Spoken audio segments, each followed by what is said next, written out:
Selamat pagi anak-anak yang terkasih di dalam nama Tuhan, Shalom. Pagi hari ini kembali kita melanjutkan pembelajaran kita, yaitu bab 8, peran Roh Kudus bagi orang beriman. Sebelumnya, mari kita bersatu di dalam doa. Bapa yang baik yang kami sembah di dalam nama Tuhan Yesus, terima kasih Tuhan buat pagi hari ini, jikalau kami boleh bertemu tatap muka kembali kepada anak-anak kami walaupun melalui aplikasi Zoom, mereka belajar dari rumah. Tuhan berikan mereka semangat, berikan mereka keseriusan, berikan mereka kesungguhan di dalam belajar, sehingga mereka boleh memahami, mengerti, terlebih lagi melakukan pembelajaran ini di dalam setiap kehidupan mereka. Kami serahkan belajar kami ke dalam tangan Tuhan, Tuhan yang memberkati dari awal pertengahan hingga akhir. Di dalam nama Yesus kami sudah berdoa dan mengucap syukur. Haleluya. Amin. Ya, pagi hari ini seperti yang Bapak sampaikan tadi, kita melanjutkan pembelajaran kita, peran Roh Kudus dalam membaharui orang beriman. Kompetensi dasar, memahami peran Roh Kudus dalam membaharui kehidupan orang beriman. Di mana indikator pencapaian kompetensinya ada 6, membedakan orang beriman dan tidak beriman menurut ajaran Alkitab. Mengidentifikasi peran Roh Kudus dalam kehidupan orang beriman. Mengidentifikasi peran Roh Kudus dalam pengudusan dan pengangkatan menjadi anak-anak Allah. Mengidentifikasi peran Roh Kudus dalam membuktikan pengertian terhadap firman Allah dalam pertumbuhan rohani orang beriman. Meneliti ajaran Alkitab tentang cara memahami firman Allah berdasarkan Yohanes 14 ayat 16 sampai 17, Yohanes 14 16 ayat 14 sampai 15, menganalisis ajaran Alkitab tentang peran Roh Kudus yang memberikan orang beriman dalam berdoa. Nah, yang pertama kita harus mengetahui dulu pengertian iman. Ya. Iman di dalam bahasa Yunani pistis atau pisteo, di mana memberikan pengertian, meyakini, mempercayakan kepada orang yang dapat diandalkan dan setia dan taat. Dalam bahasa Inggris dikatakan faith. Ya, di mana pekerjaan yang dikerjakan oleh Roh Kudus dalam hidup beriman adalah yang pertama pengudusan. Ya, karena manusia sudah jatuh di dalam dosa, manusia sudah berdosa, dan karena dosa manusia tidak bisa lagi berhubungan dengan Allah. Oleh karena itu manusia membutuhkan pengudusan. Di dalam 1 Korintus 6 ayat 11, dan beberapa orang di antara kamu demikianlah dahulu, tetapi kamu telah memberi dirimu disucikan, kamu telah dikuduskan, kamu telah dibenarkan dalam Tuhan Yesus Kristus dan dalam Roh Allah kita. Nah, di dalam ayat ini dikatakan manusia disucikan, manusia dikuduskan, dibenarkan dalam Tuhan Yesus Kristus. Karena pengudusan, penyucian, dan pembenaran terhadap orang berdosa, sehingga manusia kembali dapat memiliki hubungan dan komunikasi dengan Allah. Pengudusan merupakan karya Roh Kudus dalam pengudusan manusia hidup taat kepada Allah. Manusia tidak bisa menguduskan dirinya sendiri. Ya, butuh pengudusan dari Allah. Dan karya Roh Kuduslah dalam pengudusan manusia, manusia harus hidup taat kepada Allah.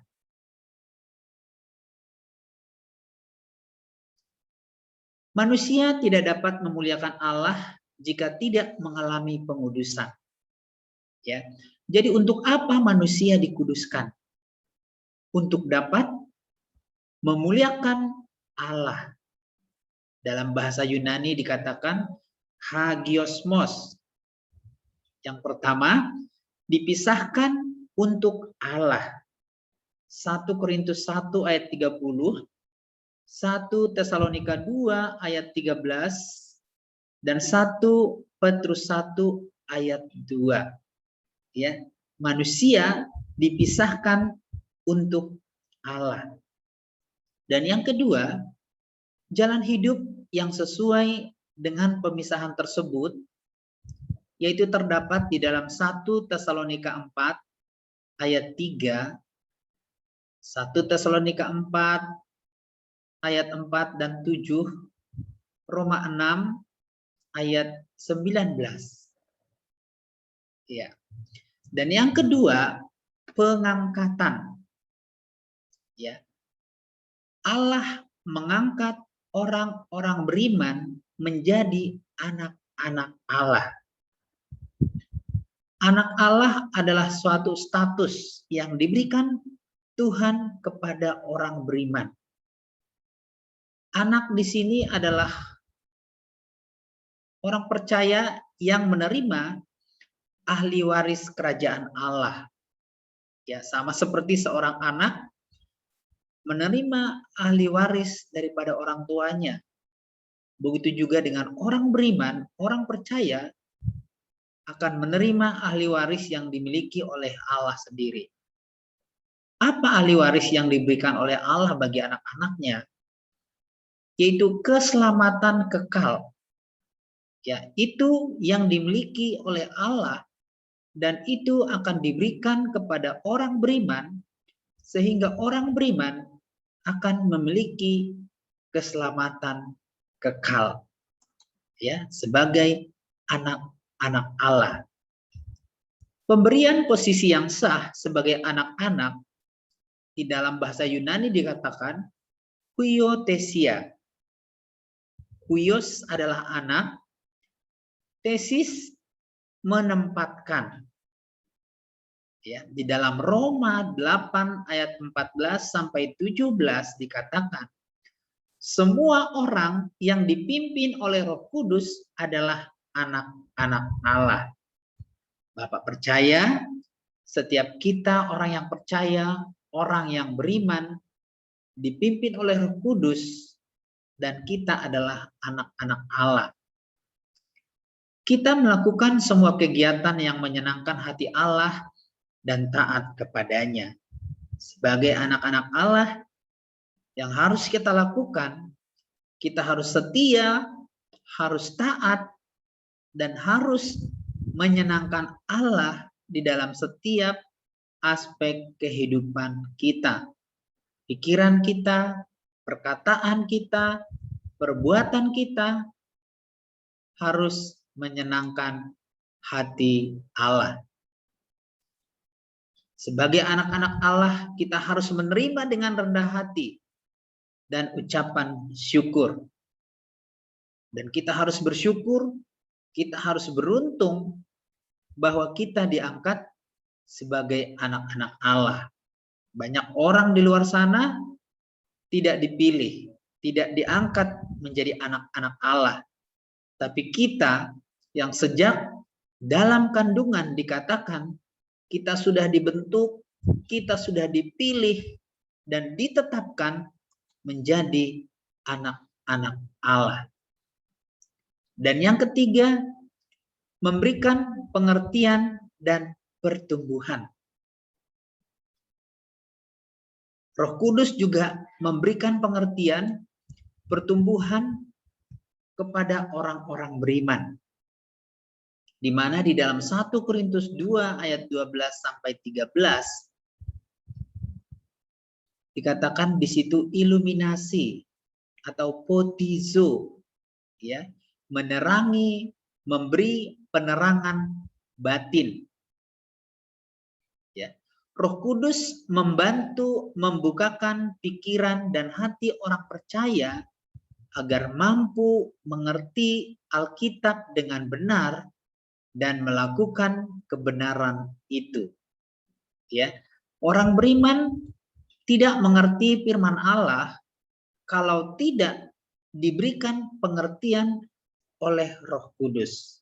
Nah, disinilah kita harus mengandalkan Roh Kudus sehingga kita dapat memahami, dapat mengerti arti firman Tuhan yang mungkin yang kita baca, kita dengar, ya, sehingga boleh menjadi rema di dalam setiap kehidupan kita.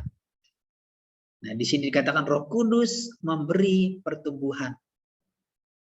Apa yang diberi oleh Roh Kudus? Yang pertama, kuasa untuk mengerti, mengetahui, dan menerima pengajaran yang diajarkannya.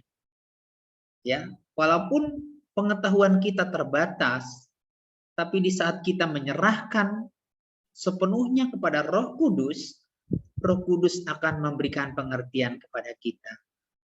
Dan yang kedua, memberikan pengertian kepada kita agar dapat mengerti dan menerima pernyataan Tuhan dengan benar dan tepat. Ya. Apa itu pernyataan-pernyataan Tuhan? Ya. Tuhan sudah banyak menyatakan janjinya di dalam firman Tuhan. Ya, kita harus menerima pemahaman dan membuka hati, membuka diri sehingga Roh Kudus memberikan pengertian kepada kita. Dan yang ketiga, memperbaharui akal budi kita sehingga kita dapat memahami kehendak Allah dengan benar.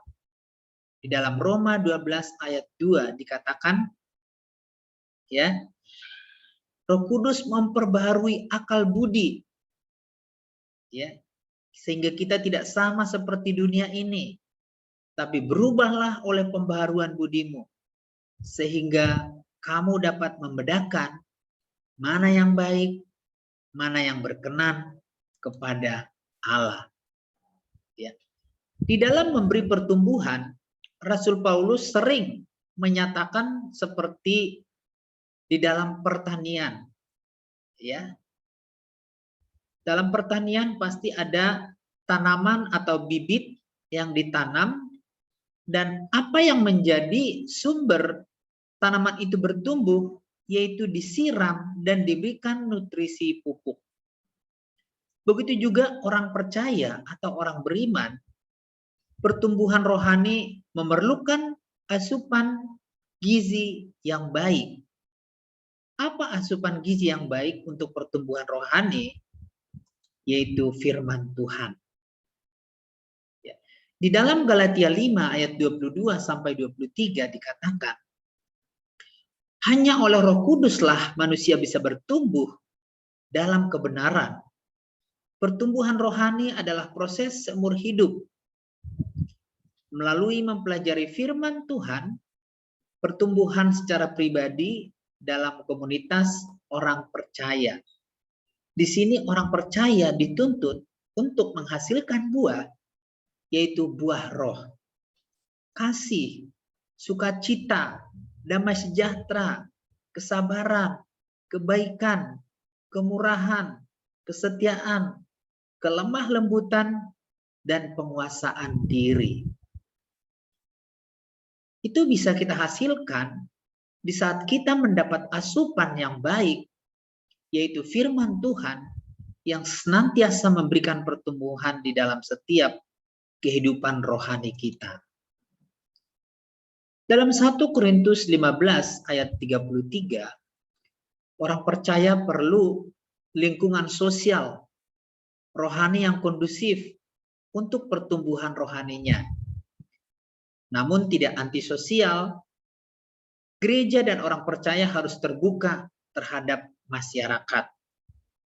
Walaupun ada dikatakan pergaulan yang buruk merusak kebiasaan yang baik. Nah, disinilah kita harus bisa menempatkan diri kita di lingkungan sosial di mana kita tinggal. Kita tidak harus eksklusif, tetapi kita harus bergaul dengan masyarakat. Tetapi kita tetap menjaga diri kita sebagai anak-anak Allah, tidak terpengaruh oleh dunia, tetapi kita tetap memiliki fondasi, yaitu firman Tuhan, dan kita memiliki identitas sebagai anak-anak Allah. Pertumbuhan rohani adalah pertumbuhan proses seumur hidup. Proses seumur hidup yang terjadi melalui pembelajaran dan menerapkan firman Tuhan seperti yang dilakukan oleh jemaat mula-mula. Disinilah Roh Kudus berfungsi sebagai penolong. Jadi, Roh Kudus punya peran yang sangat penting dalam memberi pertumbuhan rohani, iman maupun kapasitas hidup kepada orang percaya dan juga jemaat sebagai persekutuan. Marilah kita membuka diri, membuka hati, sehingga Roh Kudus yang terus memberikan pertumbuhan dalam kehidupan kita. Hiduplah oleh Roh. Roh Kudus memberikan pengertian yang benar tentang kebenaran agar kita memahami hal-hal rohani dengan benar dan memberi pertumbuhan rohani. Yang terakhir, membantu dalam berdoa. Ya, banyak orang percaya, orang Kristen berdoa hanya di saat dia membutuhkan sesuatu. Dia berdoa untuk keinginannya sendiri. Tetapi berdoa di sini bukan hanya dalam hal seperti itu, tapi kita mau mengucap syukur, berterima kasih kepada Tuhan apapun yang terjadi di dalam hidup kita. Memang kita sering sekali salah berdoa. Tapi di saat kita memberikan sepenuhnya kepada Roh Kudus, Roh Kudus menyempurnakan doa kita. Tanpa Dia, doa kita tidak bisa berkenan di hadapan Allah. Banyak orang-orang percaya berdoa supaya dikenal orang sebagai seorang yang memiliki rohani yang tinggi. Berdoa di depan pintu, jalan-jalan dikatakan. Tapi melalui firman Tuhan, itu adalah berdoa yang salah. Tapi kata firman Tuhan, masuklah ke dalam kamarmu, tutup pintunya, dan berdoalah di dalam. Dan Roh Kudus pasti membantu kita di dalam berdoa. Seperti doa Bapa kami yang diajarkan oleh Tuhan Yesus kepada murid-muridnya. Roh Kudus menggerakkan roh orang beriman untuk berdoa kepada Tuhan. Roh Kudus membantu orang beriman berdoa kepada Allah agar doa tersebut sesuai dengan kehendak Allah. Ya, doa yang paling sempurna yaitu doa Bapa kami. Doa yang diajarkan Tuhan Yesus kepada murid-muridnya. Bapak yakin setiap anak-anak yang ada di tempat ini pasti hafal doa Bapa kami.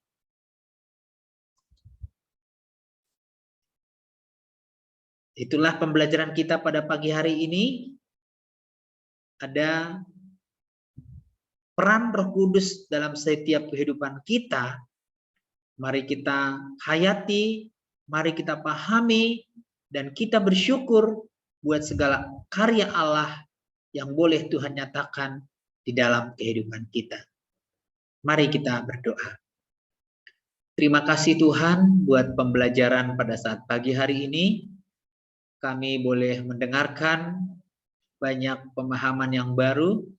Biarlah murid-murid kami boleh memahami, mengerti, terlebih lagi melakukan kebenaran firman-Mu di dalam setiap pembelajaran ini, sehingga mereka boleh mengaplikasikan di dalam setiap kehidupan mereka.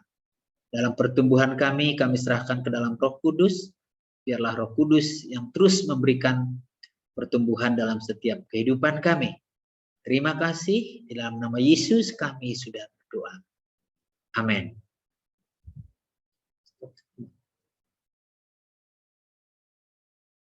Ini. Stop recording.